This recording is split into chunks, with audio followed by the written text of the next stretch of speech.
Good morning, Ghana, and welcome to the Koko Digest Morning Show, your trusted space where information meets insight and the issues that shape our everyday lives. I am your host, Honorable Bethany Jabia, and today promises to be as engaging as it's thought-provoking as well. Now, in a democracy, like ours, one of the most powerful tools any citizen possesses is the freedom of speech, to question and to be heard. Just a few days ago, former His Excellency, John Dramani Mahama reignited his conversation, reminding us that Ghana is a land of free speech, following a moment where a lone protester boldly interrupted his public address. But, this raises a whole lot of critical questions. Are Ghanaians truly free to express themselves without fear? Where do we draw the line where, expression and disruption? We'll break it all down shortly. Also on the morning show, we turn our attention to Kasua, where the demolition of the old markets for redevelopment has sparked, mixed conversations and reactions on social media. For some, it's a step forward to modernization and economic growth, but to others as well, it's a painful disruption of livelihoods and daily survival. Because, this market women, use this means to take care of their families and everything. So whose interest should come first? Is it the market women, or we should develop developments for the country? And then there's also the issue hitting directly at your pockets. Passengers across the country are grappling with transport fare hikes, particularly from VIP transport services, at a time when many Ghanaians are already stretching every cedi. The big question this morning is: are these increases justified, or are commuters being pushed too far? And then later in the business segment, we'll be diving deeper into the issue of rising transport fares. We'll be joined by a representative from the Ghana Private Road Transport Union who would help us understand what is really driving these price hikes, and more importantly, what can be done to bring some relief to everyday Ghanaian commuter. Trust me, you don't want to miss this very important conversation on this show. And as always, your voice matters. We'd like to hear from you. Join us on our social media platforms. Send in your comments and your contributions, and let us know what you think can be done to ease this growing tension, especially at a time like this. So let's have this conversation together. Next is our daily dose of motivation. Do stay with us. Welcome back to the show, and this is your daily dose of motivation. Now let's have it and motivate you as you go about your day. So today's motivational quote is from Ella Fitzgerald, and she's saying that it isn't where you come from, it's where you are going that counts. It's not where you come from, it's where you are going that count. And most often when we hear quotes like this, we tend to think about some of the challenges, where we came up from, where we grew up at. And this quote is only reminding us that your past does not, define your future. Your past doesn't define your future. No matter your background, your upbringing, or challenges you face, what truly matters is your vision, your goals, and the direction you choose to take in life. This perspective encourages resilience and ambition. Success and fulfillment are determined not by your origin, but by your actions, your mindset, and determination to move forward. Fitzgerald's words this morning are empowering because they shift focus from limitation to possibility, reminding us that the path ahead is what shapes our story. So if you are hearing us this morning, this is what Ella Fitzgerald is saying, that it isn't where you come from, it's where you are going that matters. So So if you happen to be someone who, came from a very, low background, then it's up to you to make it right. Most times when people are successful, they don't even think about where they come from. They look at them and then judge them by their future. So your future is in your own hands to make it work. So you will be reminded for your resilience. Yeah, this is what we have for you on motivation this morning. Next is our news review. Stay with us as we have a deeper conversation on the currents happening in the country. We're back shortly after the break.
Welcome back from the short break, and if you're just tuning in, this is News Review on the Koko Morning Show. My name is Annabelle Bevin Ajabia, and we're getting right into the conversation, so you will be expecting your contributions. You can also call in, we'll be opening the phone lines where you get to call and then share your opinions, your contributions with us as well. We'll be looking forward to your comments, your messages, where we can share them with our viewers. Peter, how are you doing? I'm doing great. Did you sleep well? I did. I did. You know, divine selection. Up and grateful. Up and grateful. God has given me another opportunity to right my wrongs, another opportunity to prepare ahead of the future. And then I would like to say that I really love today's motivational course because it speaks directly to me. It took me way back to, Sunday school. No, I was stubborn at that time, but then I was very attentive, and so the motivational quote actually reminded me of Philippians 3:13, which says to forget what is behind and press forward. Your future is always greater than your past. Right. And so most of the times people tend to dwell on their past, and that hindered them from actually progressing. Anytime you focus on your past, progress is retarded. You can't go forward. And so even if you read Corinthians 5:17, it says that if anyone is in Christ, the new creation has come, the old has gone, the new is here. And so if you leave me, I can give you so many quotations. Isaiah 43 verse 18 to 19. If we leave Peter here, forget the former things. See, I am doing a new thing. So God is even saying that forget the former things. See, He's doing a new thing. So what you are you don't even have to concentrate in your past. So you just have to focus on the future, and that is what matters right now. Yes, just forget about your past and rally on, journey on. God is your most times people like to hold on to where they are coming from. Like it's even serves as a reminder. It keeps reminding, even society even sometimes tries to remind us, remember you were this, you were that, you were that. So sometimes I think on the part of society they should also stop taking us back, because when you tend to focus in the past or your previous dates, it counts as a setback, that prevents you from moving forward or doing something new in your life. So society, we beg. And then we have to also admit that we learned some lessons from the past, but it shouldn't be something that determines our future. In as much as you're able to learn from your past what actually led to what and what, you just have to focus on it. It shouldn't be something that will determine your future. And so for me, I think the quote is very deep. And in fact, really just last week was Easter. Christ died with us. So I just hope that all our past and our sins are being cleansed and washed away. So we have a renewal of minds now. Exactly. And then we'll do great and new things. We are expecting that the Holy Spirit that has been left with us would, bring new opportunities, everything new in our life. If you even link it to relationship and marriage, I mean, so it's a way of even advising people that there's something called X. Once it becomes X, you don't go back for it. You just have to focus. Right. And so you see, you can't just divorce and go back again. But haven't you heard that they say Sankofa Yenchi? Haven't you heard? Oh, and yes, Sankofa Biana. Yenchi, Sankofa bi oha yechi. Basically. So that's what Peter is saying. Sankofa is not all the Sankofa that you have to go back for. Right. So let's get right into our word of the day. And we have let's have it displayed whilst we get into it. So our word of the day is pragmatic. Pragmatic means dealing with situations sensibly, realistically, and practically, rather than based on theory or idealistic notions. It focuses on what works best to achieve results, prioritizing functionality over form. That's what pragmatic means. And I think this is a very interesting word. Yeah, exactly. Is this the first time you're hearing the word pragmatic? Oh, no, I've been using it. Pragmatic. I mean, like, it even self-explanatory. Right. And sometimes when we talk about our educational system, we talk about the fact that it's more about theory. So we should Make it practical. Practical, and that's, you know, pragmatic approach. And so, I mean, it's self-explanatory. Yeah. And it's kind of heavy. I mean, so, I mean, it's a new word. I have been using it. I have been using it a lot. Yeah. I find it, the meaning, especially like in our day-to-day, you know, we've been told, like, you know, empowerment, do what works best for you. You know, even during, like, in class mathematics when they're solving, you realize that everybody don't use the same formula. No. The steps that somebody will use would differ from what you are going to use. At the end of the day, you all arrive at the same. Somebody might use long division. Somebody will use short division. At the end of the day, we would arrive at the same answer. So what's the word of the day this morning is telling us is that do what works best for you, something that makes you, you know, more productive and everything. So pragmatic here we have for the day. Peter, do you have any, you know, news on weather for us this morning? How is it going to be like? So for weather,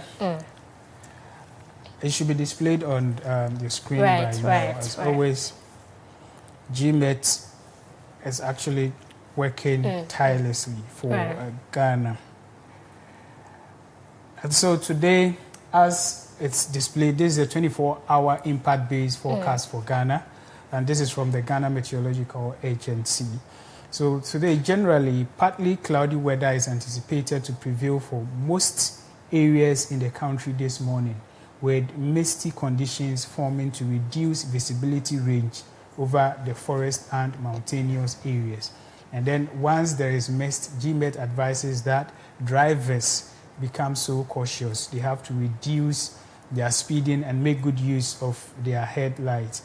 And then bright, fair, and mostly sunny conditions are expected to be predominant across all sectors as the day advances into the afternoon. And it means that this afternoon the sun is going to be very scorching. And so as always, GMET advises that we reduce our exposure to the sun. If you are now leaving the comfort of your home, you can carry an umbrella with you because you might not be in the car always. You might want to step out to buy something because GMET is saying that the sun is going to be very scorching. You can carry an umbrella with you to avoid you exposing yourself to the sun too much. And then there is the possibility of isolated thunderstorms with rain over portions of the coast, middle, transition, and northern sectors from late afternoon into the evening hours. So there's the possibility of it raining in the coastal areas, the transition belts. They are talking about Kumasi, the Kofori, the eastern region, and, you know, parts of the northern region as well. And so the possibility of it raining in these areas is a bit high. It has about 30 to 40% chance of rain in these areas. And so GMET advises that people within these areas take note and act accordingly. And so, Beverly, basically, this is what we have for viewers from the Ghana Meteorological Agency today. Right. Thank you very much, Peter. And I hope that our viewers have taken notes and they will act accordingly. Now, let's get right into our news review. And as we said, we would like to hear from you. You know, call. The phone lines will be opened. You want to hear from you. Call us. Send us your comments so we can get very interactive. Well, Peter, National Road Safety has, you know, banned Toyota Voxy vehicle from functioning in the technical team has advised Ghanaians on the use of, you know, Toyota Voxy. The National Road Safety Authority has banned commercial use of the Toyota Voxy over safety risk. And this is what they're saying. They're saying that the committee finds its use in public transport and possesses an unacceptable road safety threat. And I asked myself, we waited for, I don't know, maybe through investigations, that's how come they found out. But I think it's a good initiative, especially the fact that it's going to, you know, prevent, you know, some of these accidents that we have on our roads. If something is not good for us as a country and they have issued a report, and I think we should act accordingly. Exactly. And so my problem has always been the same. That our approach to solving issue in this country is reactive, no proactive. You wait for it to happen. You wait for it to happen. So what happens to the bodies or institutions that are responsible of ensuring that our roads are, actually safe for use. I mean, before these cars were imported, these investigations and what have you were supposed to be done before these cars arrived in Ghana.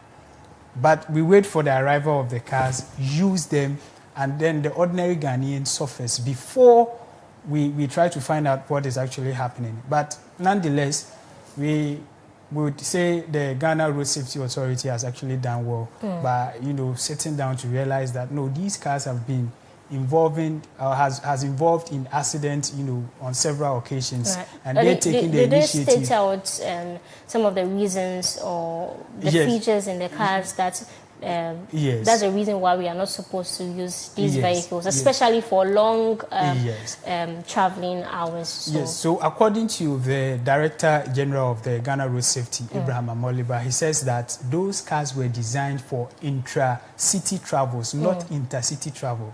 So it's meant for family members. Maybe you are here, maybe Sotium, you want to go to Kaswa, you want to go to East Legon. It's meant for intra-city travel, not intercity. It's not supposed to move away from Accra, like what we are seeing currently from Accra to Takrade, Accra to Cape Coast, Accra to Kumasi. No, the car wasn't designed for that purpose, and that is the reason why most of these cars are involved in accidents. And then when we activate the phone lines and we ask viewers, they will testify that the rate at which these cars speed, you can't even think about it. And it is light, it is not heavy. And then once the driver starts speeding, it becomes so light. Honestly, I haven't really seen these cars move like they said, internally. I've not seen them. Maybe because they've always been doing the long distances. That's why we don't see them. But I hardly see these cars on the road. And then the committee also made some shocking revelations that, the report found that many Voxes are imported as right-hand drive vehicles and converted to left-hand, drive. These conversations frequently compromise the structural integrity, steering, brakes, and overall stability.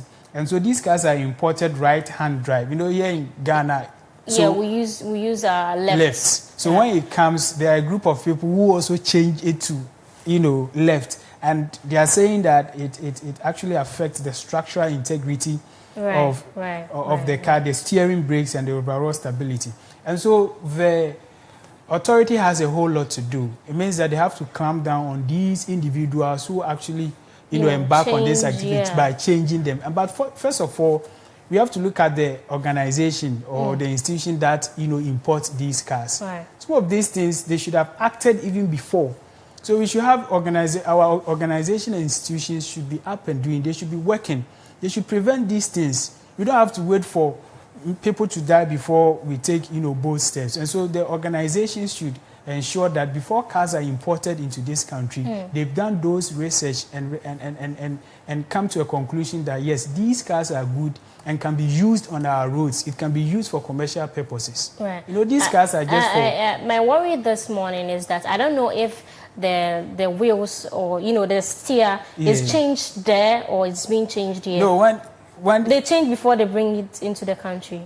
Like sometimes even here, they bring them to the country. But that's not the right thing to do. And it's not knowing even perfectly well that something. It means they're doing it intentionally. Yes, it's not even only these Toyota Voxy cars that they change the steering position. Some other Toyota Vit cars as well.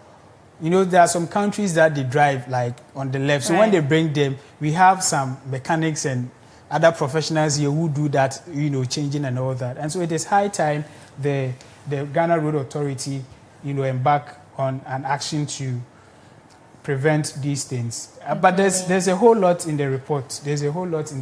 And we are hopeful that, or we are encouraging them to do the needful. And then they spoke about safety risks. Vehicles are frequently involved in speed accidents, with reports indicating they are not suited for long distance reports, often losing balance. That's why I said it's just a family vehicle. You are not supposed to take it long distance. On top of the long distance, because they want to get to wherever they are going faster, they tend to speed, which in a way leads to the accidents that we see on our roads now. And I am coming to research. I heard that there are tires. The tires are not even that good for long distance or even our roads. Yeah. Right. So, so the committee made some recommendations and actions, and that is one, the ban on commercial use. So the NRS, National Road Safety Authority, has declared the use of Voxes for commercial transport illegal.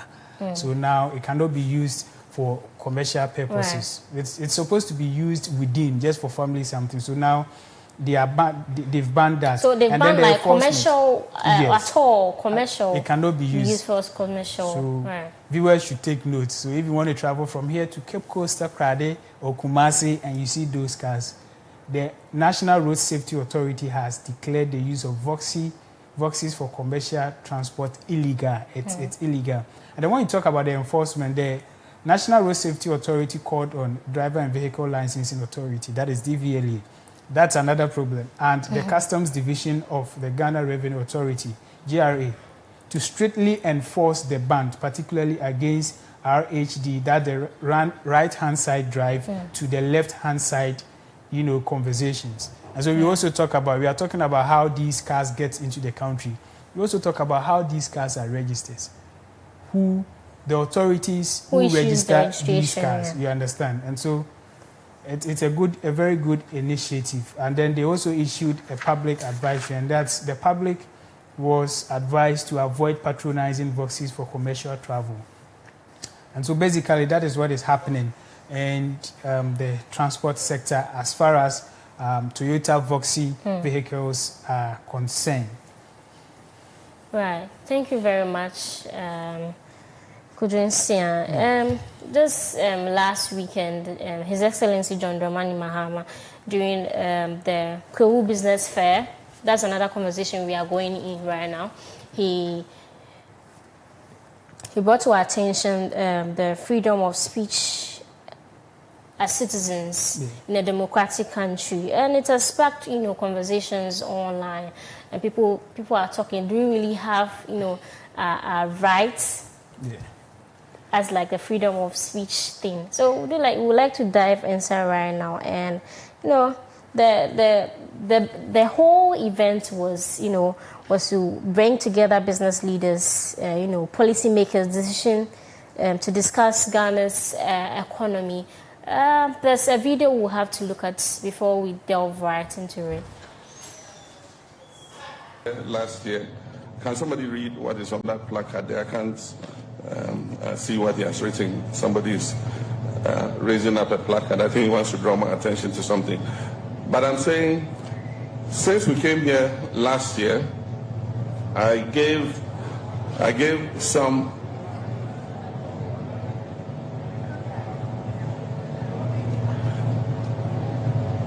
Ghana is a land of free speech, and so I'm sure he has some beef with somebody. And so whoever he has a beef with, I beg you, go and engage him.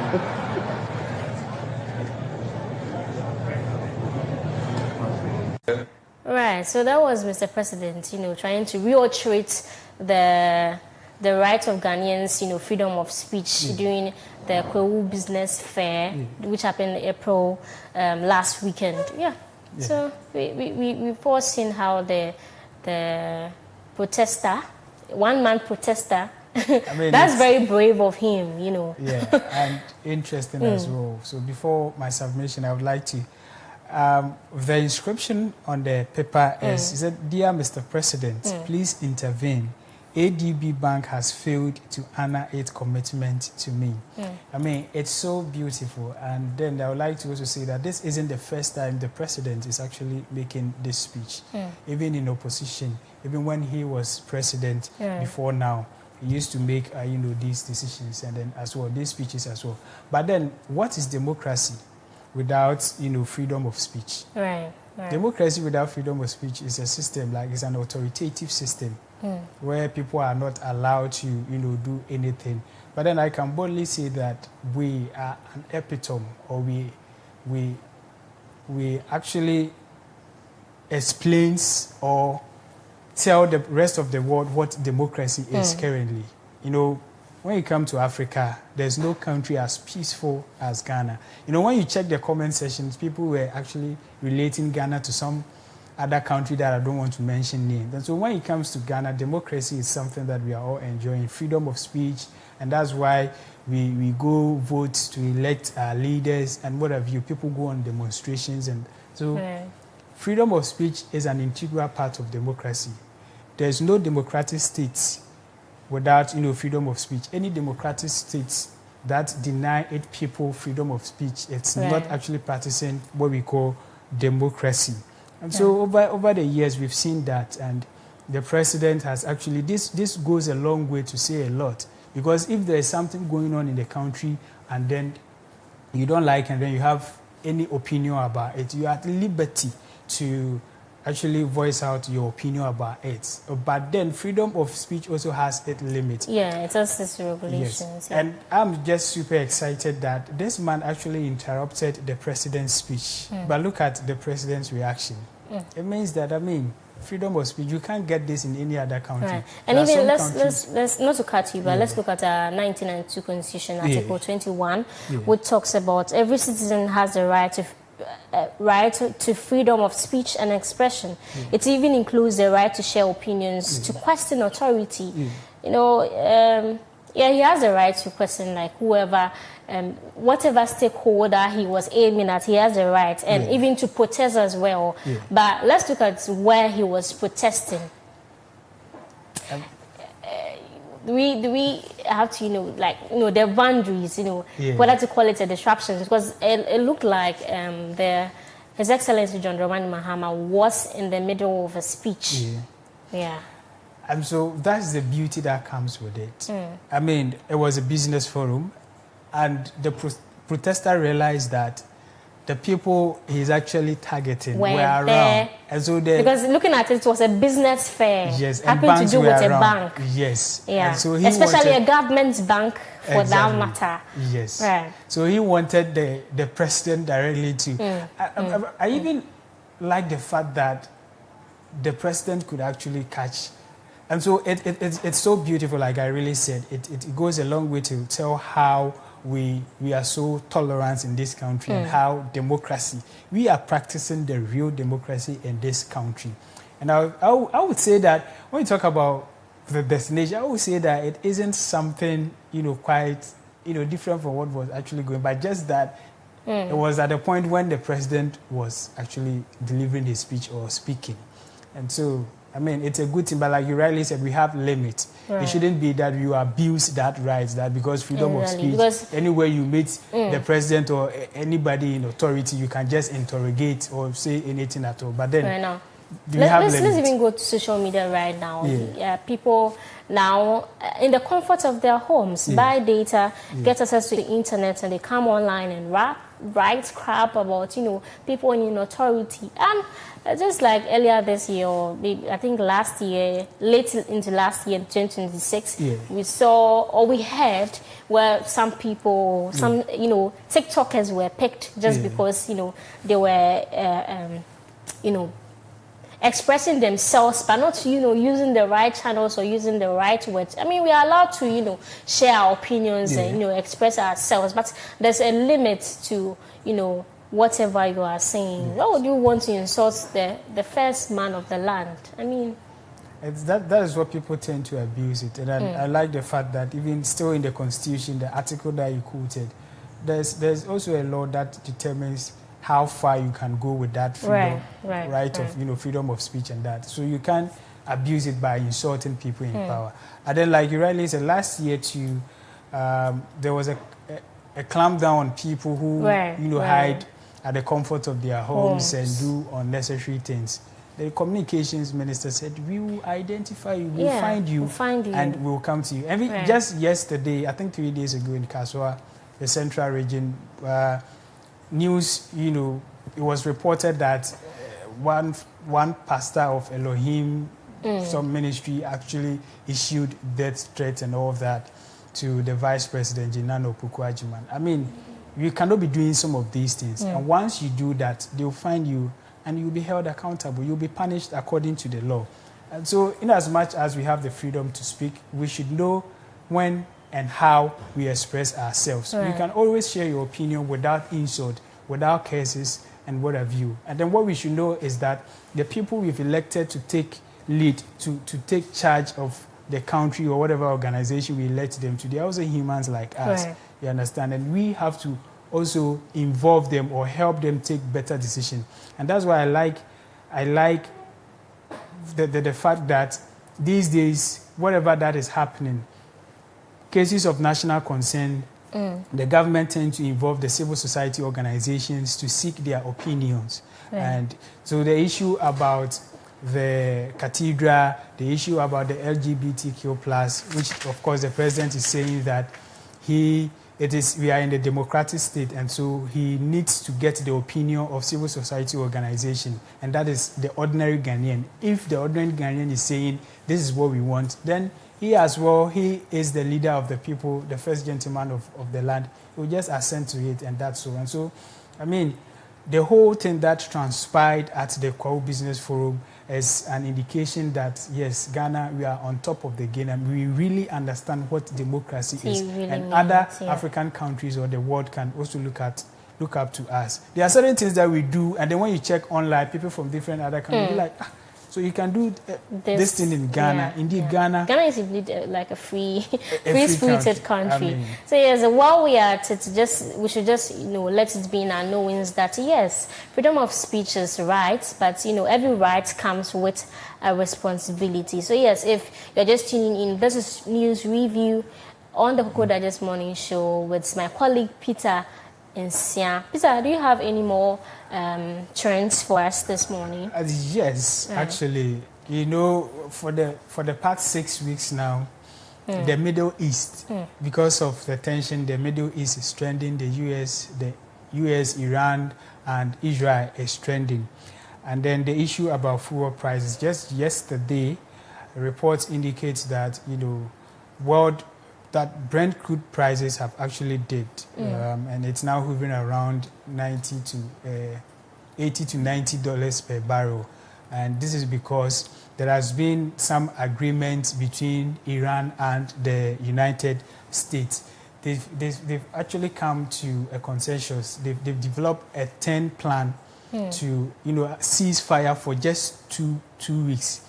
So Iran and US, they've agreed on 10-point plan to actually cease fire for 2 weeks, just 2 weeks. But we are praying that it should exceed that.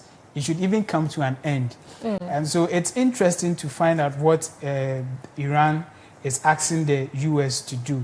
But generally, as we know, Donald Trump, he has actually accepted that it's doable. They can just accept and do something about it. Hopefully, we hope it all works out. Yes, and so the first one is to stop the fighting everywhere.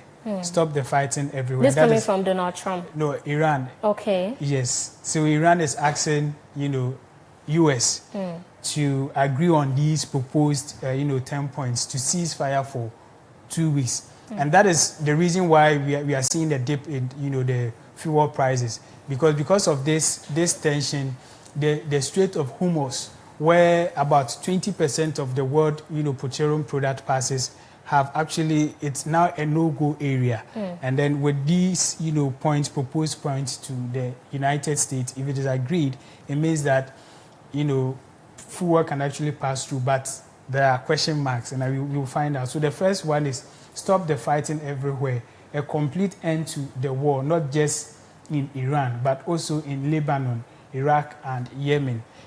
This whole issue, we have Israel, we have the US, and then we have Lebanon, and then we have Iran. Israel is an ally of United States, and then Iran instead. The Israelis are also bombing Lebanon because there's a place I've forgotten the name. They are also allies to Iran, and so as US and Iran are doing their own thing, the Israelis and Lebanon are also doing the same thing, and so Iran is saying that there should be an end, a complete end to it. The Israelis should also stop, attacking Lebanon. And then the second point is no more attacking. That is a promise from the US to never attack Iran again. A promise from US to never attack Iran again. And then we also have Iran controls the waterway. Iran keeps military control over the Strait of Hormuz. That is where I'm talking about that, where 20% of the world crude oil passes, and sets the route for who can pass through. So Iran is saying that it is going to keep military control over the Strait of Hormuz and sets the rules for who can pass through. And they also have nuclear rights. The U.S. must accept that Iran has the right to enrich uranium for its nuclear, program. And this started a very long time ago. The U.S. feared that because Iran has access to this nuclear, they are able to, develop nuclear bombs and what have you. And that has been it started a very long time ago. And if they leave them, Iran will become a very powerful state that no country can even control. And you know what the U.S. seeks to do now. And so what Iran is saying that they should accept that they can enrich uranium for its nuclear program. And the fifth one is lift all sanctions. The U.S. must remove all its direct trade bans and primary sanctions against Iran. Because of this, we all know how powerful the United States is and what they can do. And then the seventh point is clear Iran's name at the UN. All United Nations resolutions and punishments against Iran must be cancelled. They are also saying that clear Iran's name with nuclear watchdogs. The U.S. should clear Iran's name with nuclear watchdogs. So all investigations and resolutions from the International Atomic Energy Agency must end. And the ninth one is pay damages. The U.S. must pay reparations, that is money, to help rebuild the bridges, power plant, and factories destroyed during the war. Are they willing to? Yeah, so U.S. has, Donald Trump has actually said that it's doable. Right. And then the 10th point, that is the last one, U.S. troops leave. So all American combat forces must withdraw from their bases in the Middle East. And so that is what is actually happening. Like I said, the bone of contention, right, this is just for 2 weeks. Right. Now, Donald Trump, the U.S. has agreed that it is doable. But the bone of contention right now is about the Israeli ceasing fire. Right. They have to stop, bombing Lebanon, and the issue about the nuclear, the nuclear thing in Iran as well. And so the U.S. is not in agreement with this, but we are hoping that they come into consensus so that there will be peace everywhere and they will build the city again. And the burden on the ordinary Ghanaian as a result of that war will come down. I was just about to ask, our businessman, that what's the impact of this peace, let me say mini pact we have on us Ghanaians. Yes. Yeah. And so for over some weeks now, we've seen, institutions, organizations, trying to increase so transport fares, the pure water sachet and others, and a whole lot of institutions trying to increase their fares or the price of their products, all because of this Middle East tension. And so if there's peace, at that place, it means that crude oil prices is going to decrease. And once it decreases, it is going to impact the ordinary Ghanaian right here, because it means that we wouldn't need a whole lot of money to, get forward to embark on our activities right here. And so if eventually peace prevails, then it means that we are going to be free, we are going to pay less for our product, the transport issue is going to die down and what have you. But what we should take note is that it wouldn't come at once. It will take time. As we've been talking about that, we've gained some, we have some economic gains, but the ordinary Ghanaian is not feeling it. We talk about the fact that inflation has dropped and many others, but the ordinary Ghanaian is not feeling it in his or her pocket. The fact is that it's going to take time. So once there is peace, it is going to take time for that to translate into the ordinary Ghanaian's life. And so we are just hoping that it ceases fire so that we can actually enjoy our economic, gains. All right. Thank you very much, Peter. We just hope that, they'll come to a consensus, especially U.S. and then Iran, so that we'll stop this war. Because all we want is peace. Peace. Yeah, all we want is peace. And everything that will, develop every country at large. You know, we have some more stories here for all of us. Now, VIP announces increase in transport fares from Wednesday, April 8th. They actually started yesterday. So I don't know. This is a very serious matter. It's out of efficiency. Yeah. Because we've been told that there are new buses coming in, 300 buses, and we have 100 buses now. And now VIP John is saying that they've increased fares. Yes. So people were asking why, when the Ghana private roads GPRTU tried to increase, government intervened, but then VIP government did not make any step.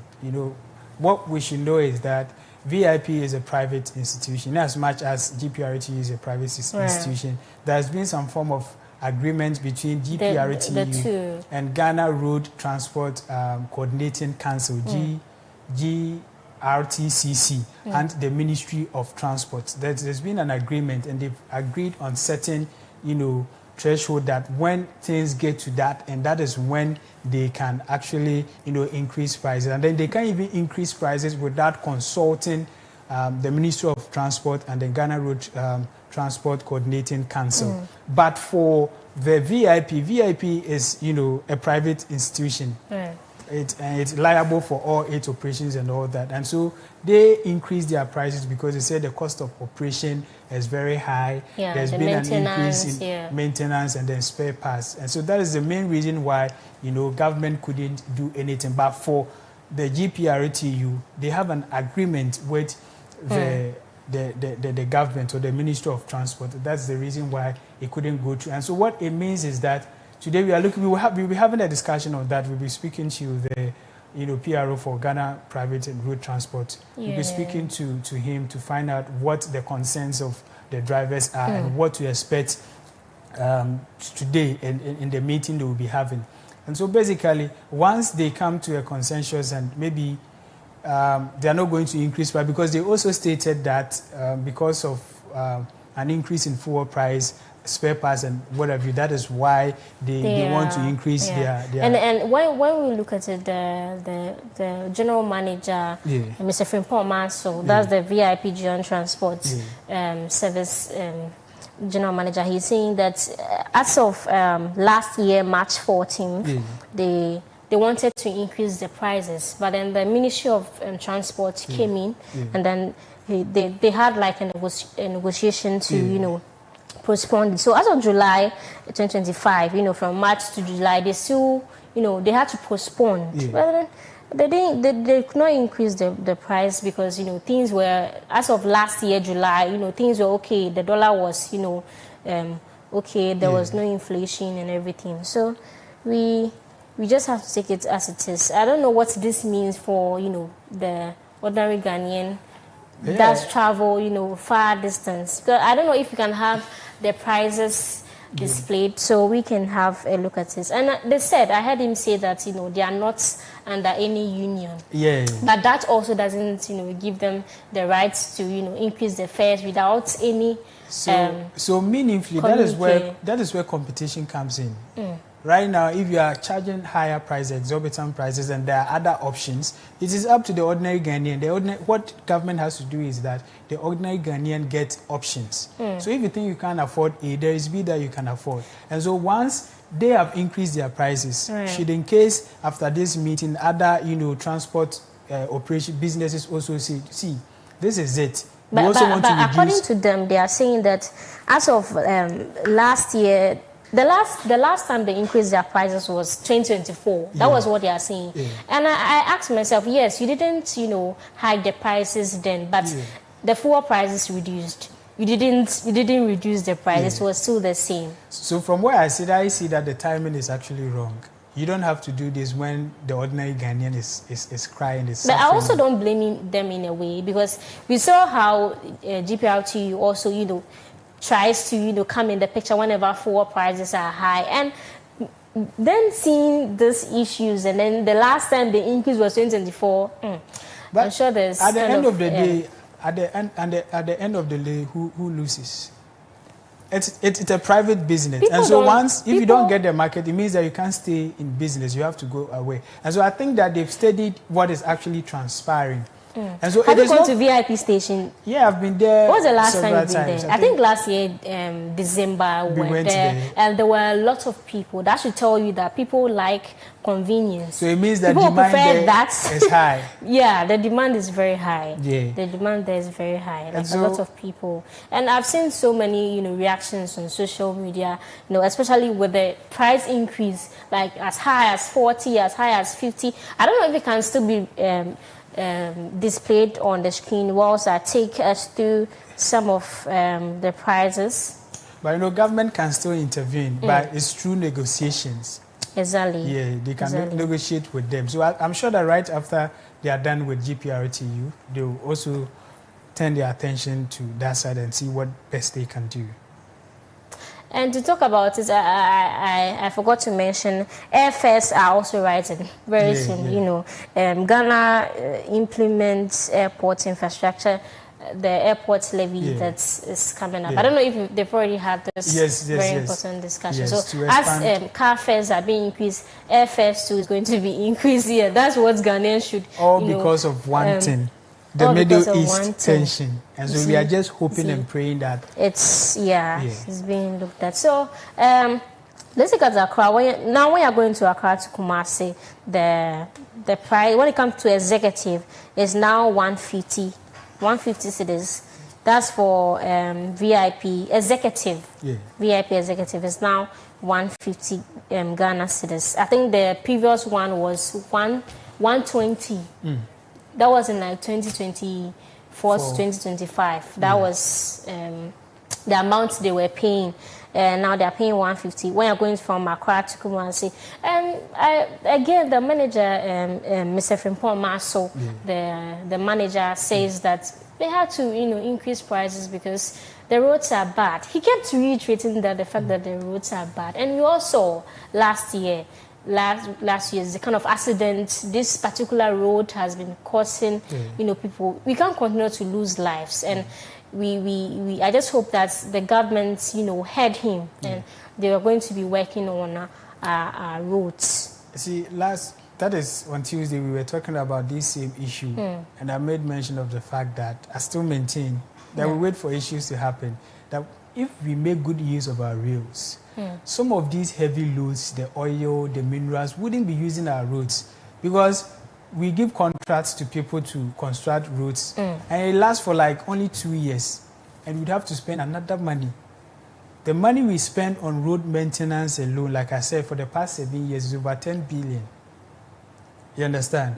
And so until we tackle issues from the grassroots, we tackle them from 1 before we get to 2, we are not going to be free as a country. We always start from 3 instead of starting from 1. So that has become the issue. And so if people are complaining about operational costs, spare parts, and what have you, it means that it is not just, even though that the short-term solution is necessary, we have to look at the long-term solution so that we wouldn't come back to the same issue again. Even if we are to talk about the same issue about roads and operational costs, it should be something else. It shouldn't be same roads. Currently, what is trending about the Ministry of Transport is about this sole sourcing issue, the contractor and whatever, a whole lot. An amount that was used to construct a particular road, the amount that was used to construct it.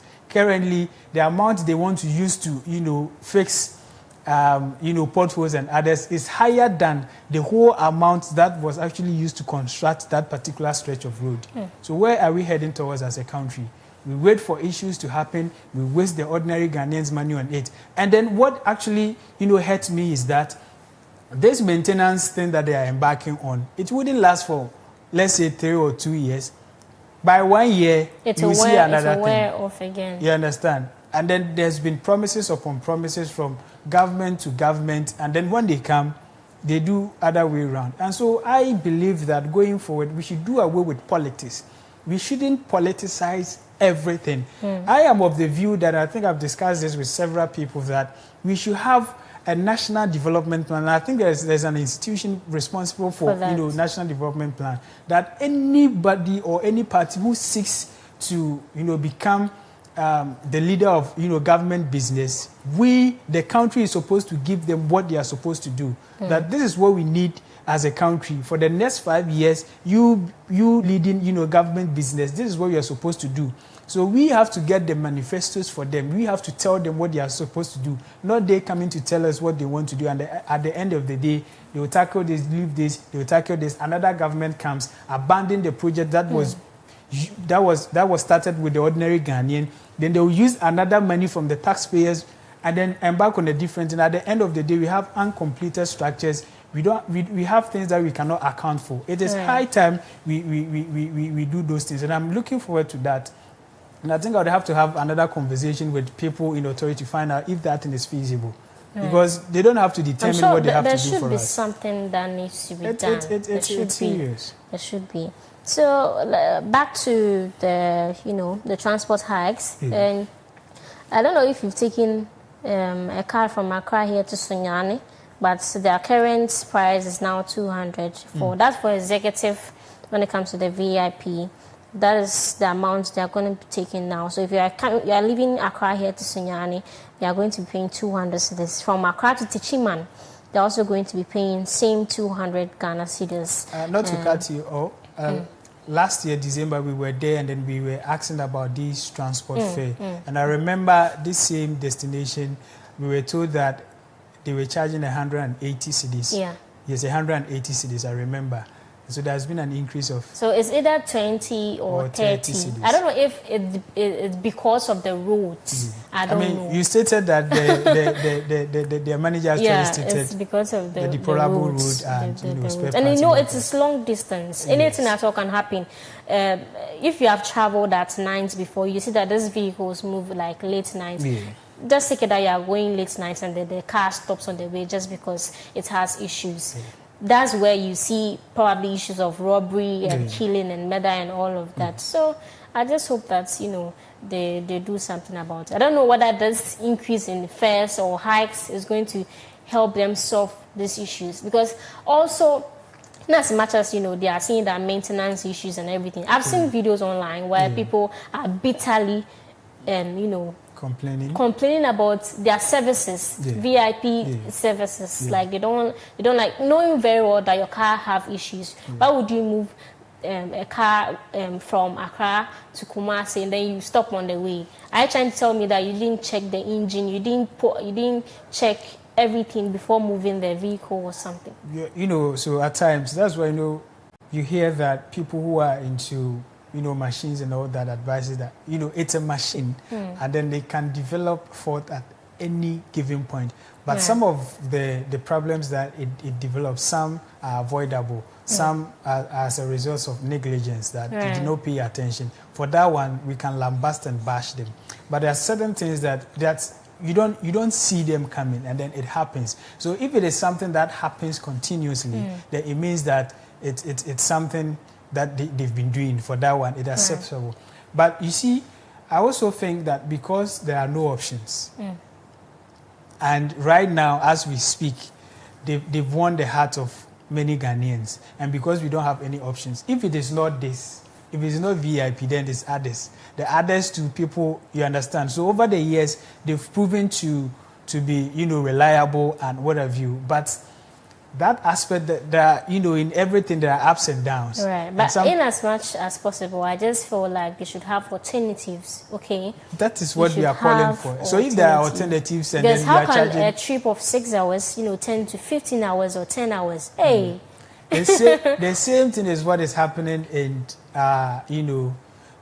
in intra-city travels with these structural buses that so they are charging exorbitant prices. Some they decide they don't want to go. So if there are options, if you won't go, stay there. I'm going for other options. It means that you'll be running out of business. But because there are no options, you are forced to stay with them. And so going forward, I'm sure that this is to the private entities. I know there are other private transport who also embark on this same activity, but then you have to prove that you are capable and then reliable.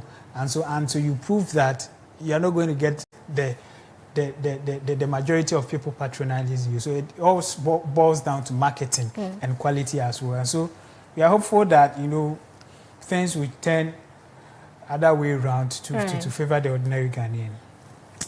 Okay, so coming back to the transport fare hikes from Accra to is it Sampa? Sampa. Yeah. From Accra to Sampa is now 230 Ghana cedis. And Accra to Doma, there's 220 Ghana cedis. I don't know how much they were taking previously, but this is what they are going to be taking. So if you're going from Accra to Doma, they're taking 220 Ghana cedis. Right. So, like we rightly indicated, so from what I said, I see that if this increment is some kind of, if it is exorbitant or it's overboard, I'm sure that the transport, ministry will come through. Like I said, they can only appeal. They don't have the constitutional mandate to say this is it, because they are not part of any union, and then it's a private company. They are liable for all their everything. And so what the government can do is to appeal, lobby to see if they can reduce the price. And like I said, if they see that it is not, excuse my word, reasonable, and that they are extorting money from the ordinary Ghanaian, like I said, the ministry will step in. But for now, what they are looking at is to find ways and means to deal with the GPRTU and the possible fare increase. You understand? It's going to mount pressure on them. And so we are hopeful that probably by the end of today, we will find out what is going to happen. Right. We have some few comments here we'll have to read out. So, so saying the fare increase will definitely affect daily commuters, especially traders and workers who depend on VIP buses every day. This from Mr. Apiao in Tema. And then there's another one from Koko in Dansuman, and he's saying that aside with the gentleman in suit, Peter, you have a fun.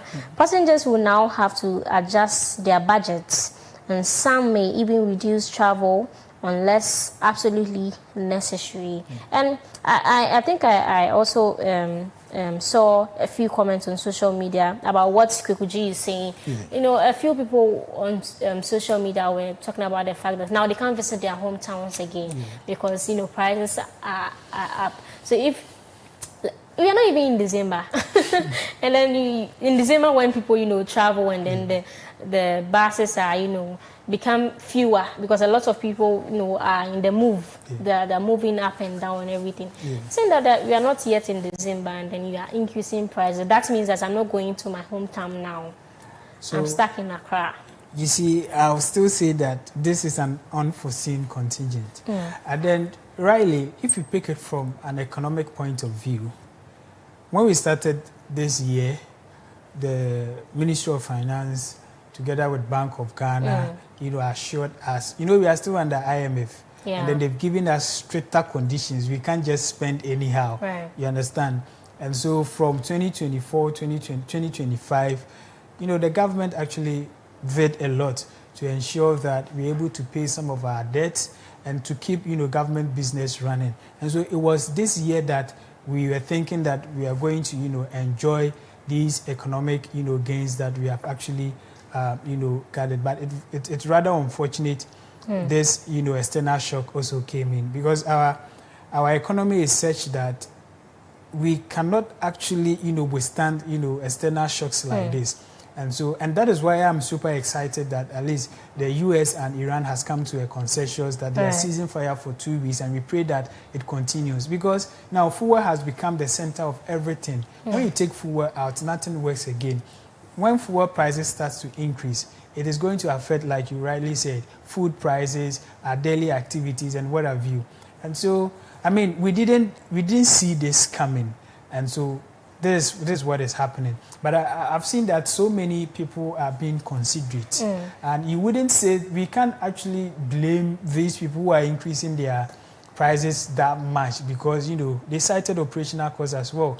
Well, you don't expect them to, spend their revenue on maintenance without getting it. And so they have to pass the cost to the ordinary Ghanaian. And so we are hoping and praying that as we enjoyed that, fuel was hovering around, as low as 11, 12 cedis thereabout.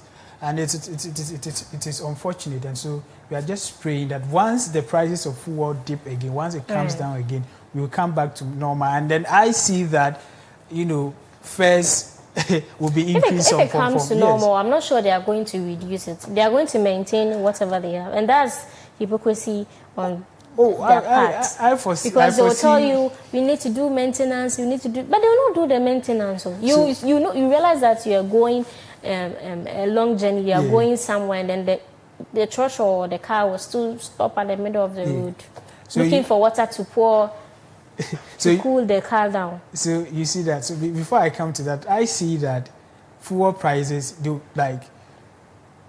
drivers are going to reduce, fares from all angles, whether VIP, whatever. If fuel prices drop, and now talking about cars stopping on the roads, I think we have the laws. We just have to enforce them. I remember you actually made this comment that there are some, Trotskys that they are not well. They shouldn't be. They shouldn't be on the roads. And then it's a danger to human life. Exactly. Yeah. And so we should get law enforcement agencies that are responsible for this. The road safety should ensure that there are certain cars that we should take away from the roads. Even if it's a private, there should be constant inspections to see the strength, how should I even put it? The structural integrity of these cars before they move. Some of the cars, when you see them, they are just death traps. And some of the cars, you can't even dress neatly and join those buses. By the time you get to work, is it that you are smelly, you are looking dirty, and that's the whole not, lot. You understand? That's not. But that's we have not the nice. laws. We have institutions responsible for this. So all that they have to do is to act. Enough of sitting in the office. Enough of sitting in the private car. You have to go on the ground to see what is actually happening. And so we commend all those who refuse to sit in the air conditions, but go out there to find out what is happening and try to find solutions to them. Our policymakers, they should understand what is happening. We don't have these. We have these institutions that we pay them with the taxpayers' money. They are not working. They are sitting in their offices and determining what is happening. They have to go down to the ground to find out what is actually happening so that they take decisions that, help salvage the situation and not the other way around. Right. Thank you very much, Peter. We have a few comments here. This is saying that the fare increase would definitely affect daily commuters, especially traders and workers who depend on VIP buses every day. What Ghana Road Transport Union is doing is bad. Why increase fares like this? This from Mr. J. Kumi in Kumasi. And we have one last comment coming from Marion in Teshi. And Marion, I don't know whether it's a he or a she. She's saying, interesting conversation. Please, when will phone lines be open? Passengers will now have to adjust their budgets. But honestly, this move by Ghana Road Transport Union, Ghana Private Road Transport Union is worrying. VIP kept fares stable since 2024. So this sudden increase feels unfair. Right. So she is speaking for VIP.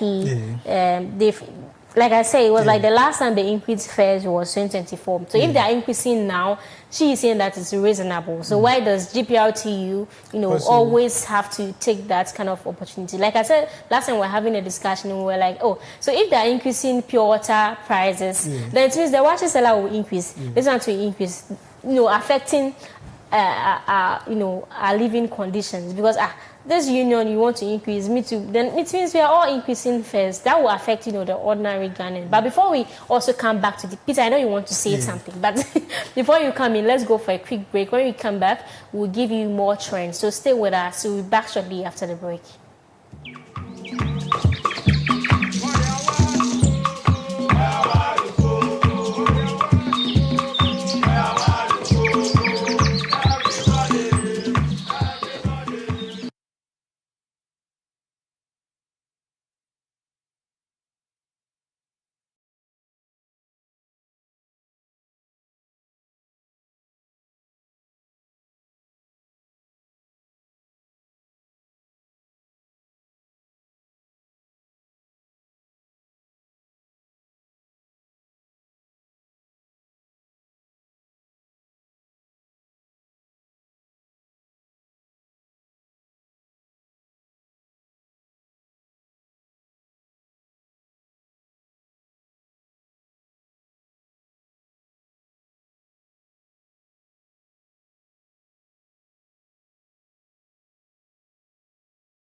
Welcome back from the short break, and if you're just tuning in, this is news review on the Koko Morning Show.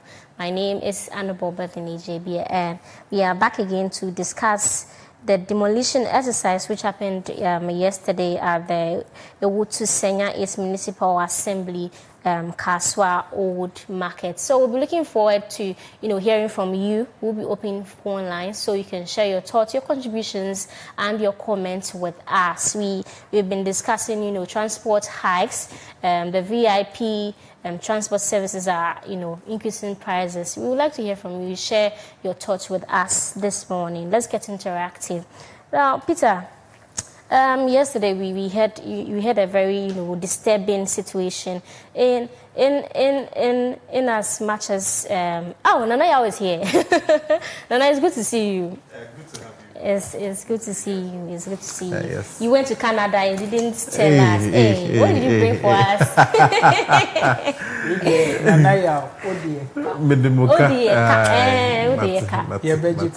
Don't worry. After the show, we'll meet behind the scenes. Yes. Yeah, the scenes. Right. Yes, yeah. Thank you. So yesterday, Nana, we saw a very troubling situation at the Ewutu Senya East Assembly, where the Kaswa Old Market was being, demolished, and it's sad, hearing from, single parent. That's what we heard. We saw in the video. Some were saying they were single parents, trying to, get themselves busy and working, and I find it's very worrying. And again, too, I'm confused about some things. I want to ask certain questions because they give them notice, they give them time to vacate, the place, and still they didn't move because they wanted to, still stay and then make business or do whatever they are supposed to do. But this is where we draw the line. Do we have to, keep going back, or we have to develop as a country? So let's hear from you, Nana, then we come to Peter. So one stance that I've always had, although this particular happening is very unfortunate, one stance I've always had is that usually development must come at a cost. Development must always come at a cost. It must come at a cost of sometimes losing political likeness, that people like this particular person because he's friendly. Sometimes development must come at a cost. There must be some.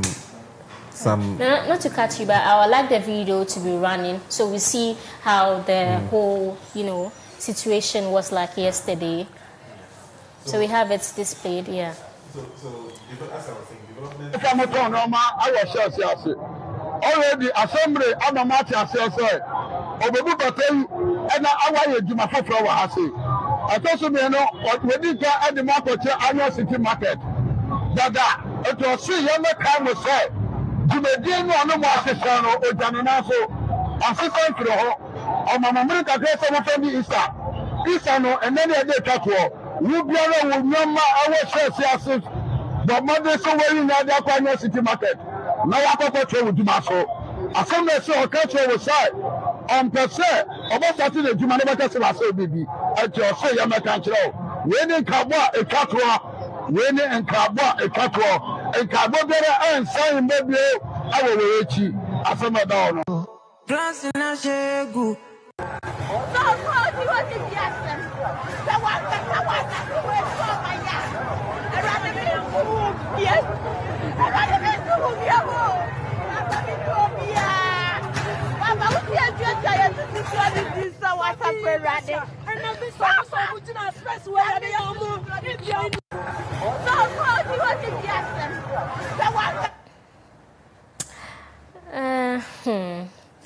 This is a very disturbing situation, and well, according to the AMA task force, they were told to leave the place. They gave them a period. They gave them up to 27th of March to leave the place. And they even extended it to. To 7th of April. Let's give them the chance because people know that this place is your market. So let's give you a chance to 27th April, not 27th April, 27th March, and they extended thereafter extended it to the last Easter weekend. Holiday, that is. So they said this is going to happen because now when you look at this and then the proximity of the market to the road, then the proximity of this particular market that they have or that's broken down to irrigation drains and all that, it tells you that it was not in the best hygienic circumstances. Now, when you look at the field that these people also do whenever they set up, once again, I'm still coming back at the points that I was making, that development must always come at a cost. Now, these people sell close to the roadsides because culturally, Ghanaians do not like to go deeper into the places where sheds are properly to shop. They know that once you are passing by and you see this, they want to feel seen. You buy them. But clearly, spaces have been given to you to actually go there and then go and sell. So they realize that slots have been given to them where they can actually sell. Now, this becomes an issue when after several warnings, you don't heed to. By all means, we are forced to do something. For the greater good, a few individuals must. Unfortunately, that's how it is. For the greater good, a few individuals will be dissatisfied. So these few individuals are now the ones being dissatisfied. And we pray that maybe they'll be sorted out in terms of moving and finding some sort of humanitarian aid for them. But it's rather unfortunate that it has had to come to this. Because not only this particular situation, but their MP, Nakoyo, also has hammered this time and time again that the market facilities that you are doing, that's Utu Senior East MP, that's Nakoyo, that's the Kaswa enclave. All these things that you are trying to do, we've set out another place for you. Go there and go and trade. Even sometimes for your own advantage, the earlier you move to those places, you get a better, the better chances that you have. And most of these traders, what according to all indications, some of them have gone to register for sheds over there, but yet still they come and sell over here, and this is not hygienic. That's one. It's going to cause. Imagine there's an outbreak of maybe an epidemic or a disease in this particular vicinity. You realize that it is going to be at a higher risk. Be at a higher risk, especially if it's contagious. Now the proximity to the road, proximity to drains, look at where they are supposed to dispose of their rubbish. You see that drains are choked and all that. These are issues that you end up contending with, and it contends with the health of those who are living around. This is supposed to be a road that commuters are supposed to go on. But unnecessary traffic these days, whenever you're passing around the Kaswa market, because they've now moved from even now. When you come to even Greater Accra, you are going towards the Accra business districts. You realize that they've even put road markings over there. It's sort of trying to say that now it has reached where we cannot control you. So now don't cross this markings. But still they do. And then we end up suffering for it and all that. When there's an outbreak of cholera almost every year there's a time that you realize that there's an outbreak of cholera. Now, when you look at this particular area, initially it didn't used to flood, but now the presence of these market people, the drains are so choked that someone might say when three people even start to urinate around the place, they get flooded. So that there is no escape route for water. Some of them deliberately block water ways to make sure that where they are having, there is no water coming there, and all these things affect us health-wise. They even affect the kind of products that you have. How are you going to store foodstuff in these conditions that will make it wholesome for consumption? All these things are being put in place, and Honorable Nakoyo said that you people should move to where we've provided for you. And she tasked the assembly that let's give them time. They actually pleaded that 27th March would mean that they are ending up selling before the Easter. A lot of people might not locate their customers. So give us time. After the Easter, then we go. After all these things, you don't heed to calls, and then you come and do this. Then you are also not being fair in terms of your contribution to development. So I've always said it, and I'm going to repeat it, that development always comes at a cost. And this is an unfortunate cost that these people have got to bear for the greater good of everyone in the community. It's quite unfortunate that some of these people, some of these traders and market women, are trying to bring politics into this. They are saying that if they had known, they wouldn't have voted for Nakoyo, they would have gone with Hawakum Singh and everything. It's quite sad because it happens, or it appears that people clearly do not want development, And sometimes, like you said, change is a very constant thing, but it's hard to do. So now, Peter, do you have anything to say in regards to this? Because in my best of knowledge, they were asked to move to the Iron City market as an option or as an alternative, for them to. It's not like they were even keeping them permanently, but they wanted to, modernize and develop the place. I don't know how they were going to do that, but according to the AMA task force, according to the task force, the KMA task force. According to the task force, that even reminds me. Some few months ago, we saw AMA, we saw our roads, we saw the work that they were doing. They told the market women leave our passageways because you go to Accra, and then sometimes where to pass is even an issue. If you're not careful, there'll be a trotro hitting your leg, and then you come back with bow legs or something. and these things happen quite often. Peter, before you come in, these things happen quite often. You realize that if it is not kept at its bad stage, now this market is not really old, so it's easier to curb it than look at the states at which we are seeing the central business district in Accra at the moment. When you look at on your way to Kantamanto, you look at how people have pushed, and now they have the effrontery to set up on the roads, the paved roads, on the tarred roads. They come and set up over there. They throw their goods over there, and then you sacking them definitely will make you unpopular. But that doesn't mean that's not the right thing to do, and it will be very difficult to actually enforce that. They've done that in such a way. Sometimes they've crossed borders in such a way that now we have had to remap our routes to make sure to ensure that maybe they still stay there. We've had to remap our routes to make sure that when you go to Accra, certain places that were not one ways are now one ways. So because you cannot use both the left side and the right side because they've now taken majority of the road. So these things have to be kept. And I'm thinking about the health and safety wise of it. It's not even healthy for you as a trader to be selling in these conditions.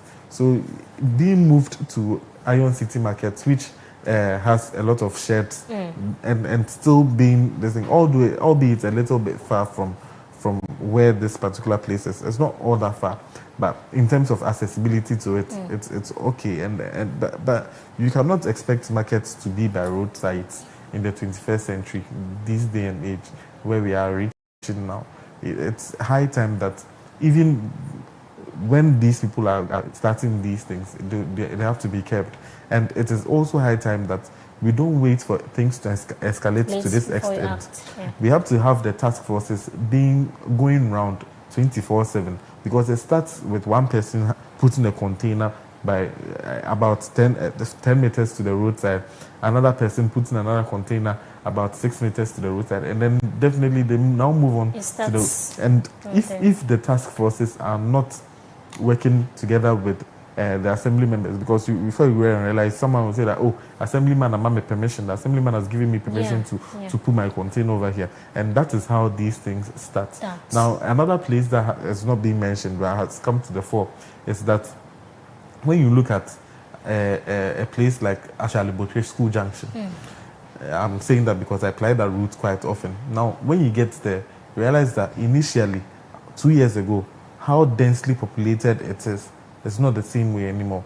Now you realize that even on the pavements, people are frying yam with hot oil and all that. So these things are dangerous to the people that are passing by. People are selling bread. People are the paved places that people are supposed to walk or where cars are supposed to pass. You realize that motorbikes have actually now assembled over there, and how do you call it? Are now setting up stations over there. And you realize that now they'll start taking station fees, and then they'll let it feel as though it is very legitimate to be there.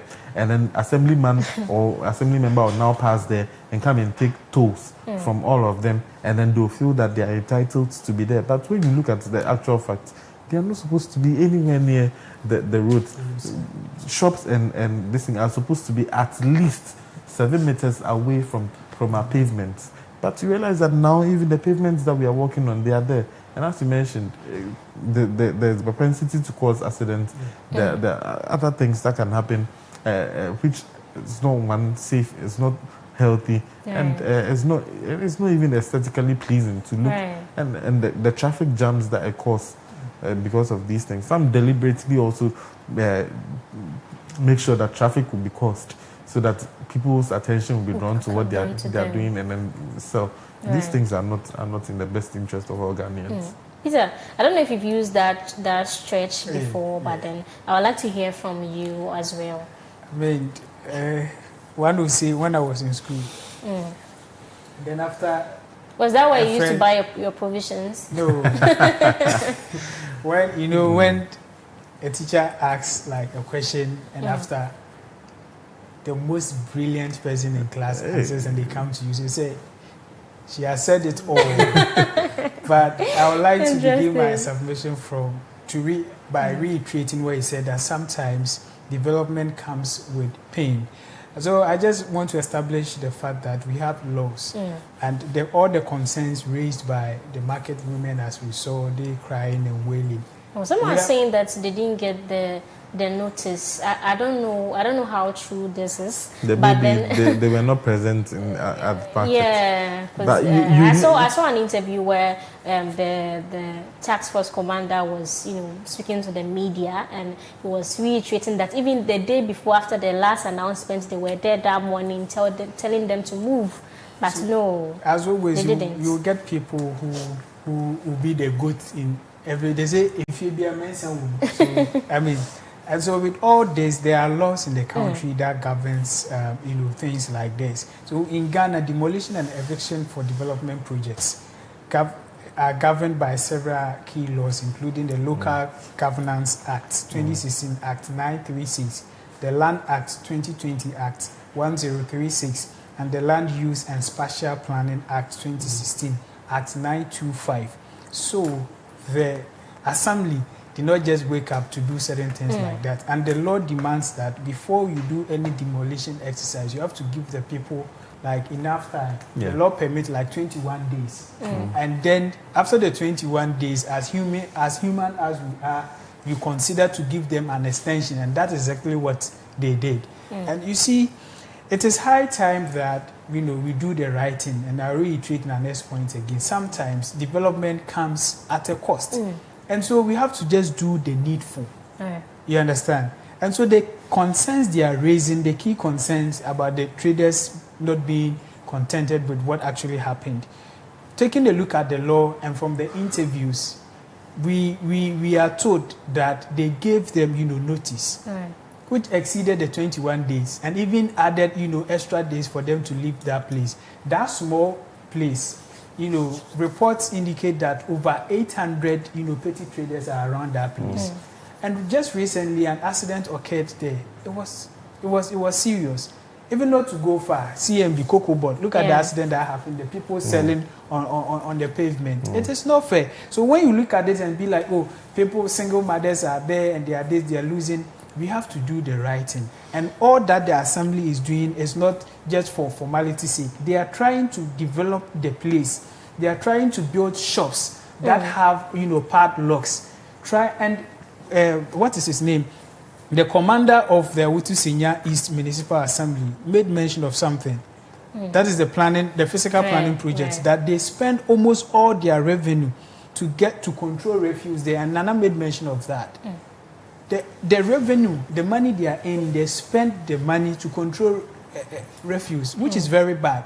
And so if they've come out to say this is what they want to do, then I think it is in the right direction. And then looking at the laws, if we have time, we'll go through. They are following the procedure. And so it's high time people get to understand what the law actually says and all of that. And so because there's no time, I'd like to establish one point, then we move Peter, on. before you come to that, FY is on my neck. FY is on my neck. I have like a few comments here. Let me read them out, because if I don't read next time, I'm not sure my viewers are going to send in their contribution to the show. So this is from Mr. Dako in Sampa Valley, and he's saying that authorities claim adequate notice was given, yet traders insist communication was unclear, showing a gap between policy decisions and how information actually reaches affected people as well. This is from Mr. Dako in Sampa Valley. And there's another one too from Jennifer, all the way from Eastern Region. And he's saying that while a modern market is a positive long-term goal, the rejection of the alternative sites at the Iron City market suggests relocation planning was not fully aligned with traders' needs. But it's not always about their needs. Sometimes it's about, the developments of the country in general. And this is from Miss Dankwa in Kasua, and he's saying that this action exposes a serious disregard for livelihoods. Over 800 traders pushed into uncertainty in the name of development with no smooth transition plan. There are a few comments. This saying that I'm enjoying this discussion. I'm watching live from UAE. I'm called Charles. This is from Kukujin Dansuman, and he's saying that for many traders, this is not just a structure being demolished, it's their only source of income destroyed overnight. This is very worrying. Another comment says that this looks less like modernization. This looks less like modernization and more like forced displacement. Authorities must be held accountable for the human impact. Ajiman in Dodowa saying that. And the last comment, this is saying that while a modern market is a positive long-term goal, the rejection of the alternative sites at Iron City market suggests relocation planning was not fully aligned with traders' needs. Ghana, I'm watching live in Tamale. Thank you so much for sending in your comments. Now, before we go on, I would like to hear from you, like a final words in a few seconds. I think let Peter conclude, because he wasn't given a chance to. Let's hear from Peter. Few seconds.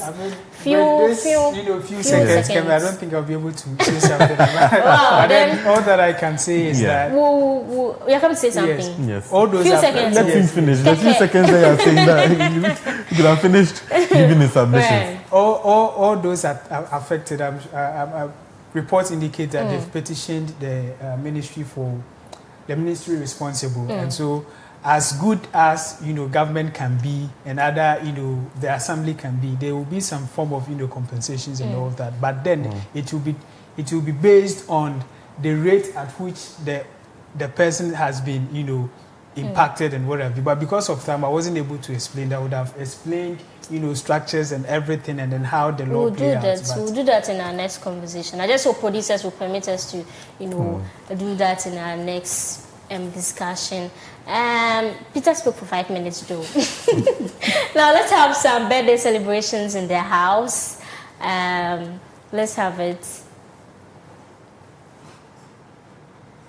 I heard today was your birthday.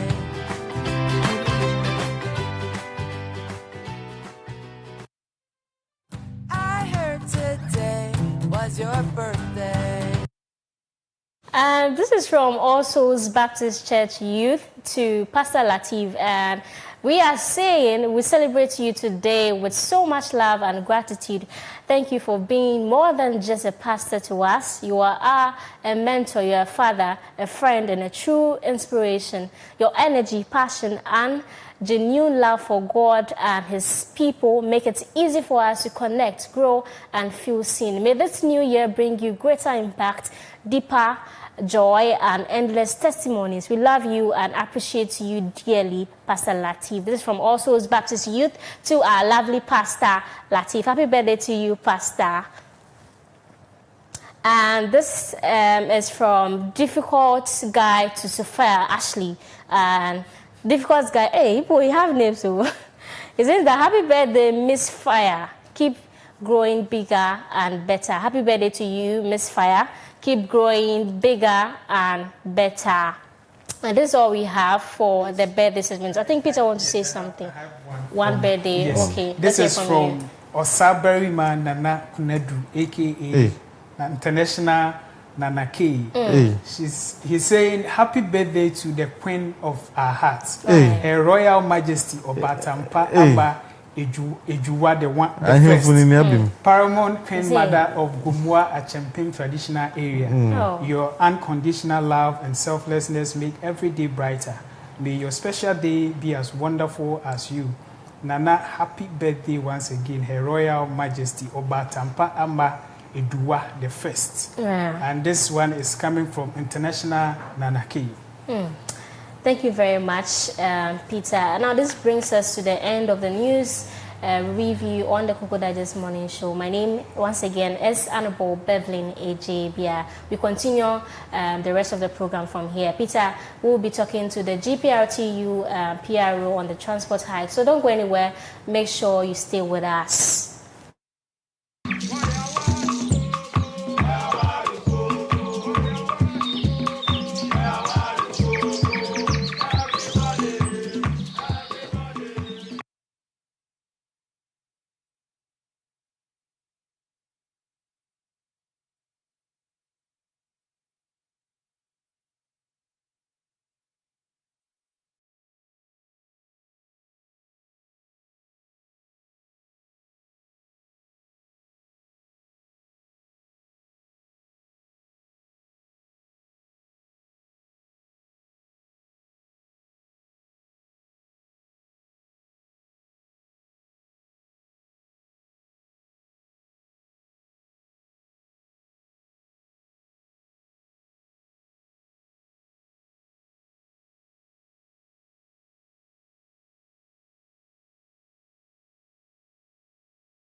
Good morning, viewers, and you are welcome to Sports Updates on Koko Digest. My name is Opoku Isaac. You can call me landlord, the only landlord in Ghana football. I'm not here alone.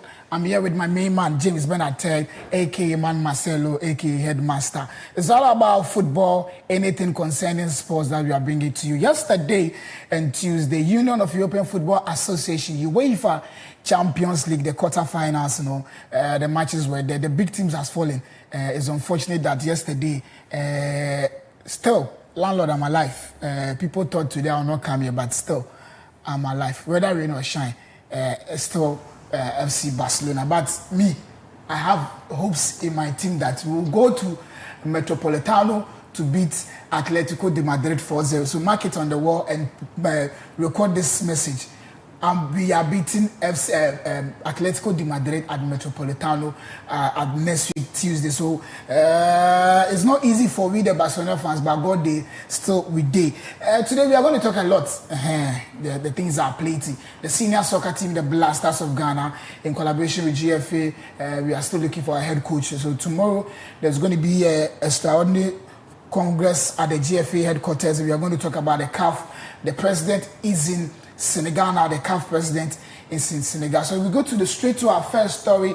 The senior soccer team, the Blasters of Ghana, we are still in the preparation of traveling to Canada, USA, Mexico. It's unfortunate that we have no head coach.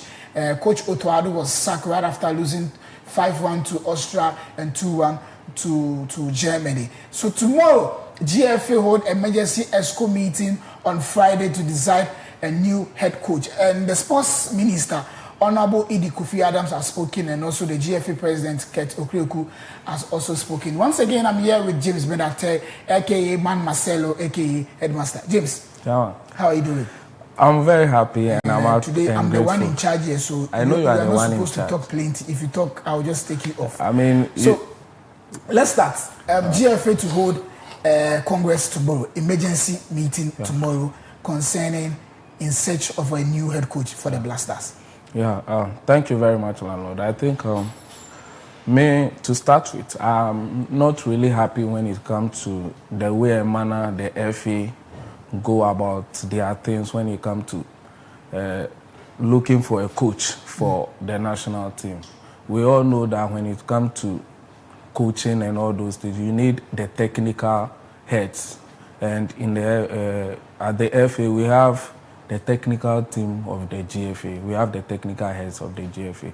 And I think they're supposed to, in collaboration with the FA and then the ministry, they're supposed to look for a coach rather than giving it to the ESCO members and to get us a coach. And for the past 6 years, we can all attest to the fact that these coaches that the ESCO members or there's some section of the ESCO members who they've been given the go ahead to look for a coach for the national team. They've not really done well because for the likes of CK Akono coming down, it has been a failure. It has been a failure. But then, no two ways about that. We still move on. Tomorrow, it's going to be okay because I think they've already got the coach. It's basically because of the finances, the money, and all that stuff. So talking about the finances, the sports minister, Honorable Kofi Idi Adams, has also spoken about this coaching issue. He said by Monday, Blaster will announce the head coach. Let me ask you this question before we go to our next story. Are you in support of a short-term coach or a long-term coach? You know, I'm not in support for a short-term coach. I mean, of course, we have, after the World Cup, we just have some few months that will go to the African Cup of Nations. So if you bring in a short-term coach, it means immediately after the World Cup, you are going to look for another coach, which is not possible. It's not okay. If you get a permanent coach now, the coach will take the Black Stars to the World Cup. Whether we go and do well, we don't do well, he has at least got a taste and a feel of the Black Stars in their camp, how they go about their things. So it will translate to the qualifiers and onto the African Cup of Nations in 2027. So going for an interim coach, then later on looking for a permanent coach, I mean, it won't help us. All right, so let's go to our next story, talking about the AFCON. Let's go to our next story. Yeah. Uganda confirmed AFCON 2027 date, announces visa viewers for fans. The last time we heard our president saying that on the 27th of May, Ghana will be traveling within the African countries with visa free. So my next question is Uganda well prepared to host the AFCON 2027?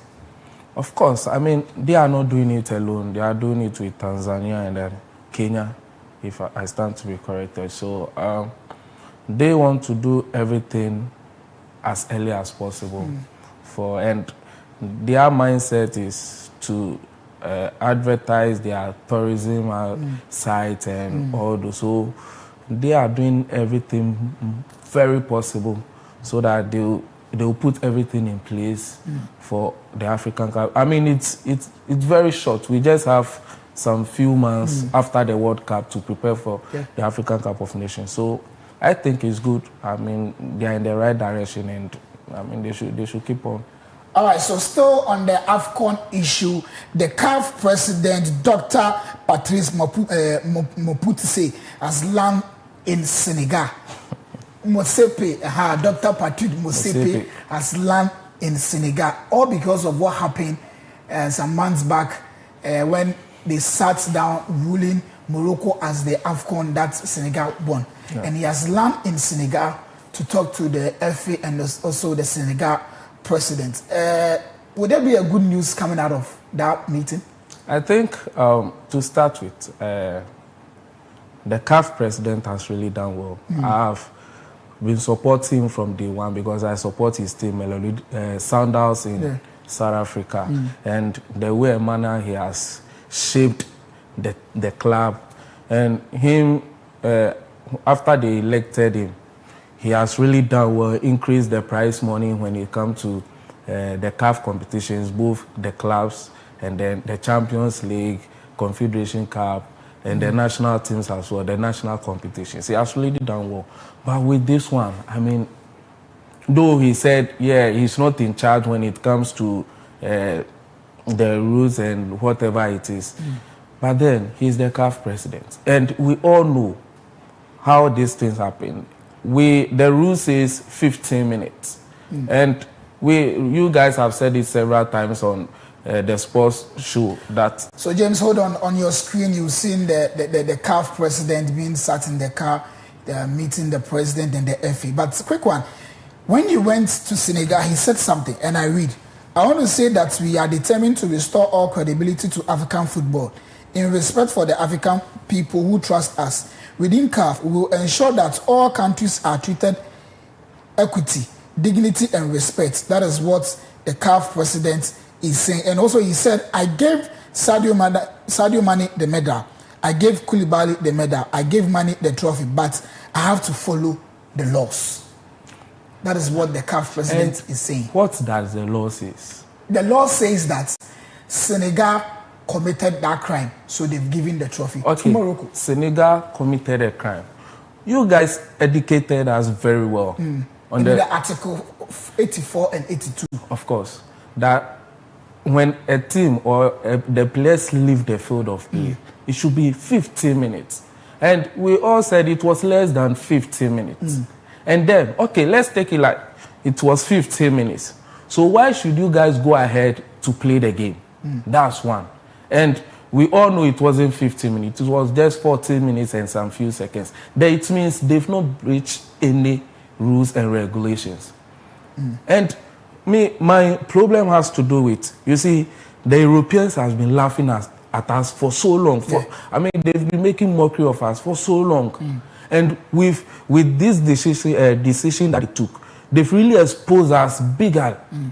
And it's very bad. Already, they don't regard any competition that we play. They said our competitions are very poor, pitch, everything.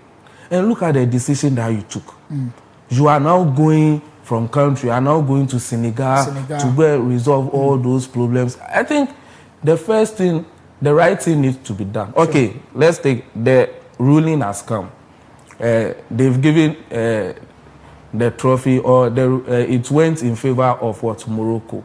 Fair enough. We are Senegal. Wait, we've sent our appeal to CAS. They've sent an appeal to CAS. So why don't you wait after CAS ruling comes out? Then you take the decision that you are taking now. So the reason why he's going there is just because of. And I heard him say that whatever the ruling, it was how do you call him? A Senegalese who is in charge of the ruling, and he wasn't part of the meeting yesterday because he himself. I think he's very ashamed of himself. So that was what James is saying about CAF President Dr. Patrice. So let's go to our last story.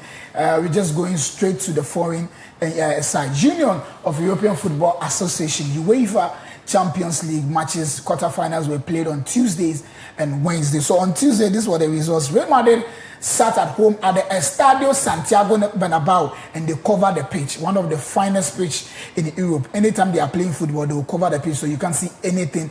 They sat at home and they were beaten by Bayern Munich 2-1. Sporting CP at Portugal sat at home.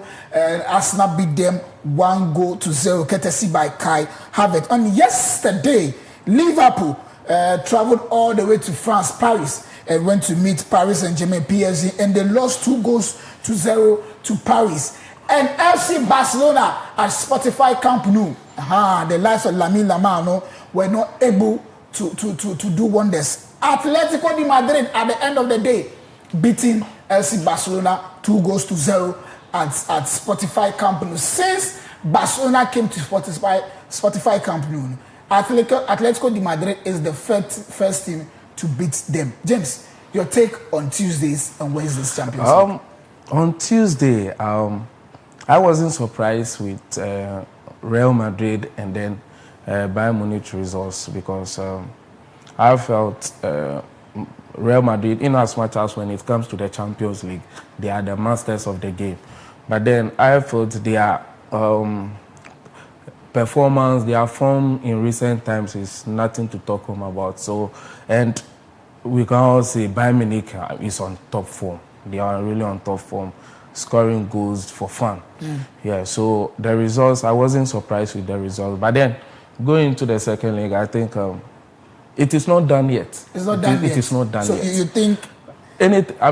the game of football. Yeah, anything can happen. And you know Real Madrid is Madrid when it comes to the Champions League. Yeah.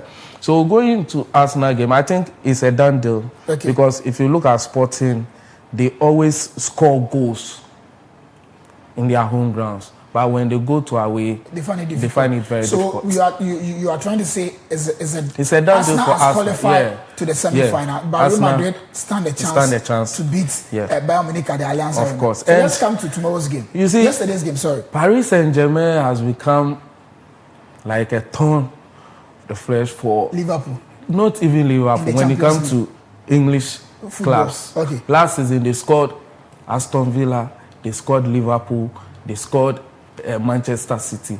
This season they've scored Chelsea. For Chelsea's own, it was a revenge for them because of course, they scored Chelsea in the Copa. They've scored Manchester City. They've scored Liverpool again. So I mean, that match is a done deal. I mean, so is it over for Liverpool? Yeah, it's over. We can say that when you go to Anfield, I mean, the noise alone. But then the coach. Ancelot is a problem. But Liverpool has done it before. Barcelona beat them 3-0. They came to beat Barcelona. Of course, but look at the man on the bench at that time and now. Last season they won the league, and I personally was like, he was just relying on the clubs, whatever he did with Liverpool. That was, and he added some few things. So let's come to Barcelona. First time in 20 years. Yeah. That Atletico Madrid has scored Barcelona at a Spotify Camp Nou. I mean, the red card spoils everything. Yeah, Pau Kubasi. Yeah, the red card. And it was a red card, no doubt about that. Last man, red card. Me, myself, I'm very happy, very excited. Why are you happy? I'm happy because my enemy has lost. Who is your enemy? Barcelona is my enemy. Barcelona is your enemy. And you see, I'm very happy today because anytime Barcelona loses, your producer doesn't allow me to come on this show. Okay. So today, and forget about it, qualifying into the semi-finals. It's over. It's really over. It's over for because Barcelona. Charlie, Akwa actually two. Okay. All Banifi. Come on, forget about it. All right. Thank you very much, James. Mr. Producer, you heard him. I'm sure today will be his last day sitting here talking about. I'm sure because you can't come and sit here and talk anyhow to read a Barcelona fan. So I'm sure today will be your last day of sitting. And then I'm sure you've recorded it. Efua, Sir Joseph, everyone in the production room, you guys have recorded what the short man have said about FC Barcelona because Barcelona can never be your enemy. How can a club who is not financially stable who score Atletico Madrid? No. So, okay, maybe it's like you guys want to qualify to the semi-final so that you get... The last time Barcelona won the Champions League was 2015. Chelsea will come and win another Champions League before you guys can. Moreover, you guys... Why are you thanking me? Our time is up. Our time is not up. We still have a little bit of time. So, maybe I can help you guys qualify to the semi-finals. Just because...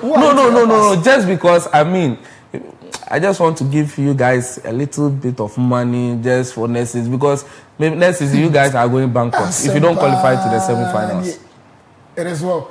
All right. So thank you very much for your time. So let's just do some Division 1 results. So 5 matches to go and BBN United is leading in Zone 1B. BBN United is leading. When you go to Zone 1A, Tamale City. So Zone 1A and Zone 1B, the first will play a playoff and one of them will qualify to the Premier League. But when you go to Zone 2, FC Ashanti Gold, they are leading by 52 points. Ebusuado FC is second with 44 points. So Zone 2 and Zone 3, the first spot will automatically qualify to the Premier League. And if you come to Zone 3, Port City is leading by 58 points. Atram Divisa 45. Accra Great Olympics, Ukoya, they are on 9th position.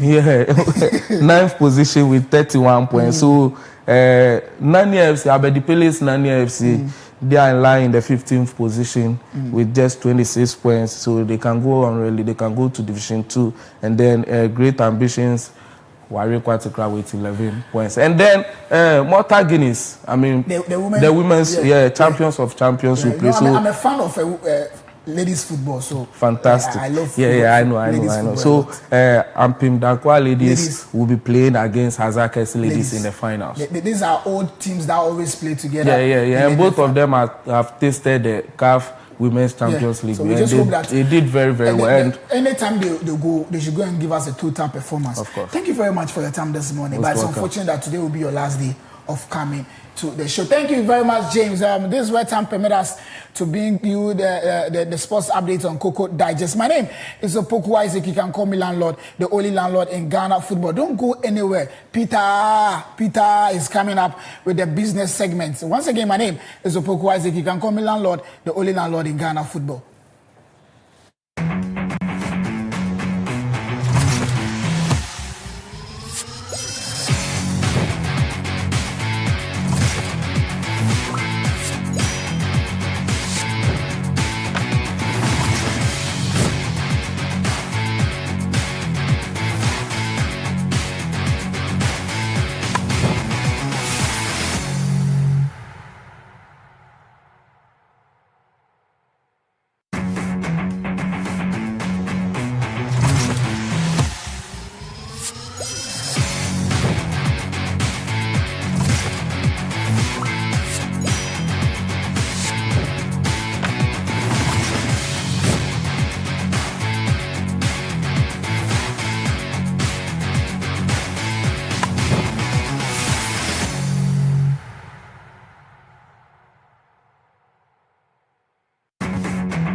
Hello there, good morning to you and welcome. This is the business update segment on the Koko Digest Morning Show. I am Peter Nsia. Now to our stories. Provisional monthly indicator of economic growth data shows that Ghana's economy grew by 7.5% in January 2026, down from 8.2% in the same month last year, signaling a slowdown in overall growth. The agriculture sector expanded by 4.5%, contributing 14% to total growth, compared with 9.3% in January 2025, reflecting weaker performance. There's more to this.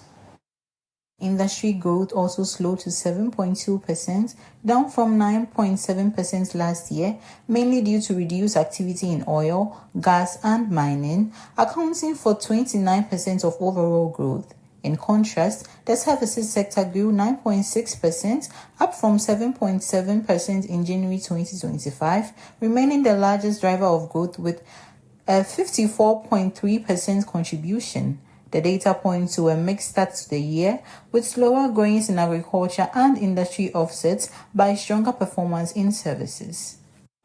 Away from that story, Ghana's crude oil production has fallen for the 6th year in a row, dropping from a peak of 71.4 million barrels to 37.3 million barrels in 2025, marking a compounded annual average decline of 9%. The figures are highlighted in the 2025 annual report by the Public Interest and Accountability Committee, PIAC. There's more to this story.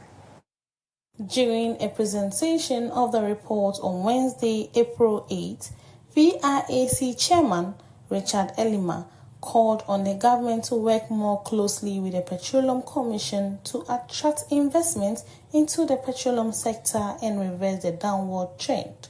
He suggested that the government develop strategies to increase investment in existing producing fields, particularly the 10 field, where output has underperformed, and to attract new investment that could help stabilize and boost oil production. On to our last story, Alhaji Abbas Imoru, head of industrial relations at the GPRTU, has warned that transport operators nationwide may begin charging fares at their own discretion if Transport Ministry allows VIP John to implement its proposed 25% fare increase without consultation. He said such a move would undermine the long-standing consultative process between transport unions and the ministry, which considers factors such as salaries and the cost of living. According to him, this could lead to inconsistent fares across the country and place an extra burden on commuters already struggling with rising living costs.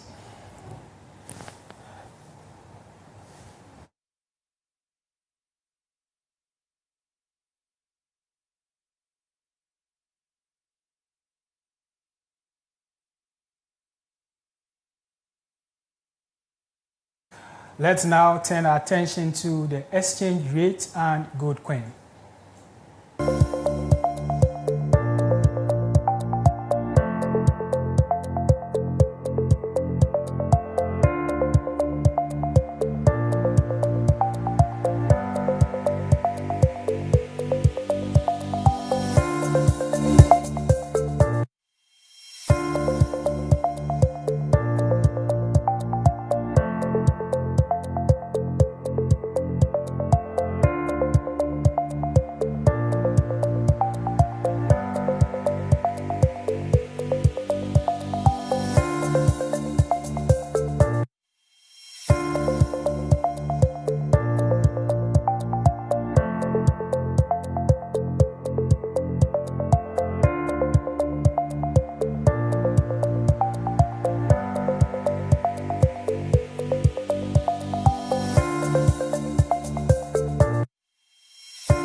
And that is it for the Business Update segment on the Koko Digest Morning Show. Thank you for staying with us. I am Peter and Sia, and that is how we wrap up the Koko Digest Morning Show today.